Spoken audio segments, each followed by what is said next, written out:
Hello, basketball people, we have news. Let's go to more news about the Golden State Warriors. I ask you to give a thumbs up and subscribe to my channel, as I am a Warriors fan. The Warriors have a need for size at the center position. Warriors could add valuable size with Bol Bol.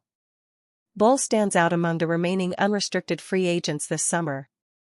The Oregon product scored 6.8 points in only 12.4 minutes per game for the Phoenix Suns last season. Though he hasn't found a permanent NBA home in his young career, nor been given playing time in line with his potential as an up-and-coming contributor, Bol has a unique skill set that can be serviceable to Golden State off the bench. Bol is a capable outside shooter who made 0.9 threes per game last season. The Sudanese big man also shoots 54.5% from the field for his career. The Warriors need more size in the interior. Quinton Post is their only player who stands above 6 feet 9 inches. The 7'3" Bol would be Golden State's tallest player in the event he were signed. Concerns over his weight exist, as well as his consistency. Nevertheless, Bol has yet to play for a championship organization. The right coaching could allow the stellar talent he displayed in college to burgeon. Golden State would have little to lose by taking a low-risk chance on Bol. It could equip them with a player who can make a difference should his number be called in the event of injuries taking place. Warriors looking to add recent 6th Man of the Year in free agency. The Golden State Warriors have been one of the most interesting teams this offseason, but they could soon have that title for the right reasons. This summer has been a wild and weird one in Golden State, to say the least. After the Warriors lost in the second round of the playoffs last season, all attention turned to their impending restricted free agent, Jonathan Kuminga. While it was expected that the two sides might take a while to negotiate, not many truly anticipated those negotiations dragging into September, which is where things are currently headed. As the Warriors hope to resolve things soon, it could open up some other possibilities in the final stages of the offseason. Time to add some free agents. Throughout the summer, it's been no secret that Golden State is the anticipated home next season for a few intriguing free agents. With a group of players headlined by Al Horford already lined up to join the Warriors, the team could also add a recent award winner. In a recent report from Jake Fisher, the Warriors are also interested in bringing in Malcolm Brogdon. After a couple of seasons of playing on non-contending teams in Portland and Washington, Brogdon could make his way back to the NBA spotlight if he joins the Warriors. Although he might have a somewhat awkward fit alongside Stephen Curry and some of the other Warriors, he would be a perfect insurance policy for Curry and can be another solid veteran presence for a team that hangs its hat on experience. Warriors covet Pelicans wing Trey Murphy 3 in potential trade. Despite the Warriors' rumored pursuits of big-name stars, Pelicans wing Trey Murphy 3 is also in their sights. Reports around the Golden State Warriors continue frustrating a fanbase that is split between the team's direction but is also starved for roster moves. Jake Fisher of the Stein Line reported on the team's continued casual pursuit of LeBron James. However, Fisher noted another Warriors trade target that comes with far less star power, but may be a more ideal long-term fit in Golden State. The more realistic trade target, then, would likely be New Orleans Pelicans swingman Trey Murphy 3, Fisher wrote. Sources say that the Warriors have a strong affinity for Murphy and have made outreach to New Orleans as recently as this summer. Yet sources say that the Pelicans, to be clear, have batted away calls for the 25-year-old, valuing him highly. The two-way forward will be playing on a contract in 2025-26, at precisely $25 million, as desirable as his talent. Murphy would seemingly be a perfect fit in the Warriors' starting lineup alongside Steph Curry, Jimmy Butler, Draymond Green, and prospective starting center Al Horford. Last season, he averaged 21.2 points, 5.2 rebounds, 3.5 assists per game on 45.4%/36.1%/88.7% shooting for the Pelicans in 53 games. Murphy combines elite three-point shooting. His 36.1% mark was a career low and came on 8.3 attempts per game, with the length and athleticism to offer value defensively. The biggest knock on his resume at this point in his career is durability. The 25-year-old has missed at least 20 games in 3 of his 4 NBA seasons. Despite the Warriors' hopes, it seems hard to envision them. While the Pelicans front office has made several head-scratching moves this offseason, they have fully committed to competing in the 2025-26 season after trading their unprotected 2026 first-round pick to the Hawks. Without any incentive to tank, the Pelicans seem even less likely to move Murphy than a team in their position might. Nevertheless, Jonathan Kuminga, Moses Moody, Quinton Post, the Warriors' collection of future first-round picks, and possibly even Brandon Podziemski could all be on the table if Murphy ever lands on the block. No-brainer Jonathan Kuminga trade package is too good for Warriors to refuse. Jonathan Kuminga for Coby White would resolve two teams' problems. Kerr Mayfield, Bucks repeat as division champs in Chris Broussard's NFC South predictions. First things first. If the Golden State Warriors are hoping to complete a Jonathan Kuminga sign-and trade for a meaningful upgrade, then Coby White and the Chicago Bulls would have the answers they're searching for. It's a proposal that one writer believes would benefit all parties involved. Upon further inspection, it's become impossible to ignore how much better both the Bulls and Warriors would be if such a trade could be struck. Grant Hughes of Bleacher Report took on the task of coordinating a Kuminga sign-and trade in which all involved parties emerge victorious. What Hughes landed on was a deal between the Bulls and Warriors that would achieve the seemingly impossible goal of making the stars align. The logistics of a trade would require Kuminga to accept a first-year base salary of no more than $20,388,889, but a swap for White could be completed under those circumstances. Chicago Bulls receive Jonathan Kuminga. Golden State Warriors receive Coby White. As a result, the Bulls would land a high-level scoring wing, the Warriors would add a versatile offensive dynamo, and Al Horford could still be signed for the non-taxpayer mid-level exception. Why Jonathan Kuminga for Coby White would help the Bulls?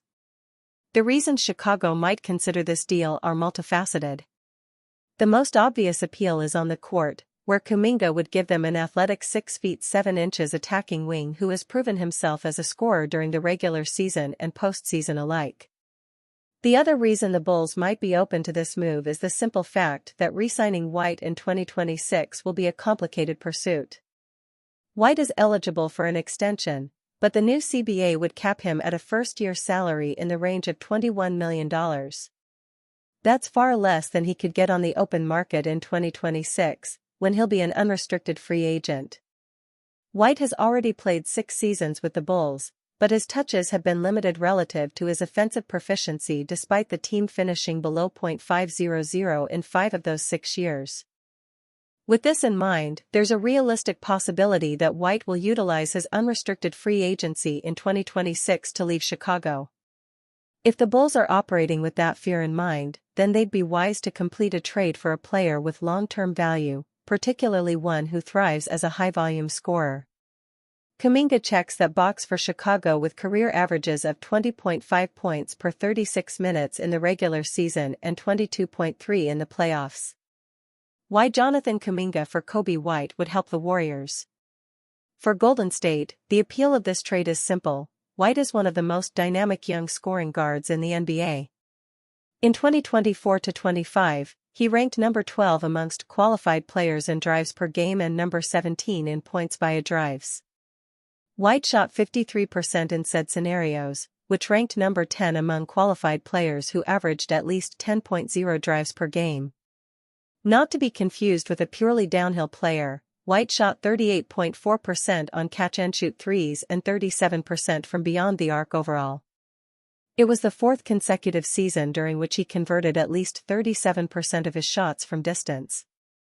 With impressive volume and efficiency at 20.4 points per game on .453/.370/.902 shooting, White could step in and thrive as the all-around scoring threat Golden State desperately needs.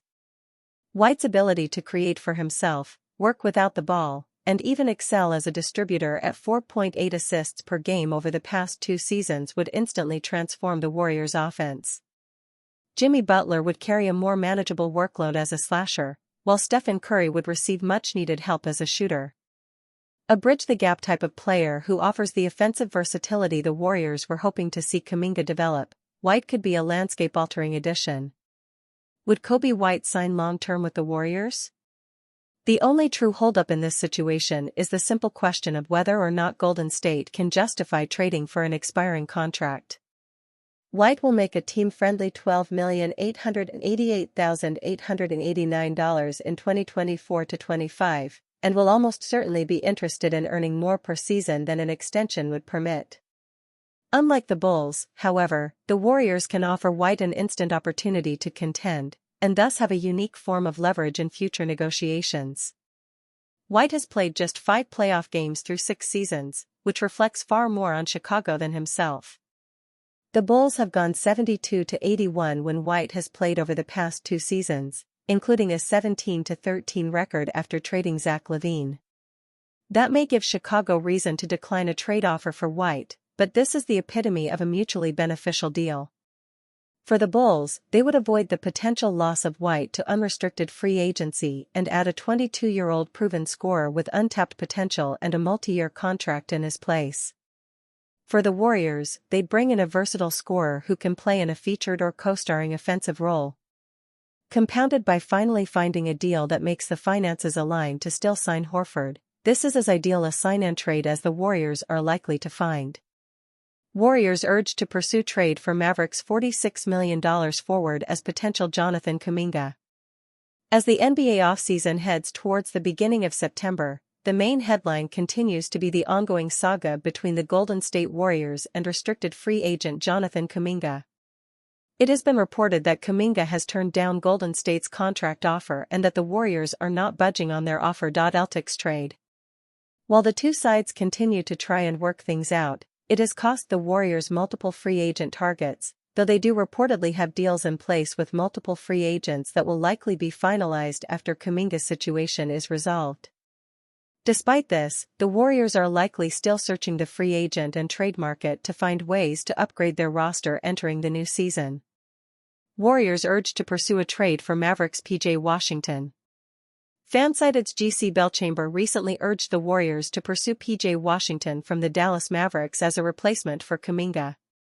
While it is highly unlikely that the Mavericks would have any interest in Kuminga, given their aforementioned logjam in the front court, the Warriors are also almost certainly planning on moving on from Kuminga sometime within the next year, Belchamber wrote. Therefore, if they are eventually able to offload Kuminga's salary to an interested team, they could then set their sights on Washington as the ideal addition in their front court. It is clear that Kuminga's time in Golden State is nearing an end either this offseason or before the trade deadline in February, with the young forward's role in Steve Kerr's rotation continuing to be unclear. Because of this, the Warriors may be looking at options to replace him if they are able to move him this season, and Washington has continued to be a player they have been linked to. The 27-year-old forward is a solid scorer, rebounder, and defender who would be a solid addition to the Warriors roster, though his fit alongside Jimmy Butler and Draymond Green in the frontcourt is an interesting one. Despite this, Washington has shown that he is willing to fit his game to whatever role a team needs him to play, and that would likely be the case in Golden State. While that may be the case, he is expected to sign an extension with the Mavericks at some point before the start of the regular season, and if he does so, he will not be eligible to be traded until next offseason. If this does end up being the case, Golden State may have to wait until next summer to pursue Washington unless they are able to work out a deal with Dallas this summer, which seems highly unlikely as they continue to deal with Kuminga's situation.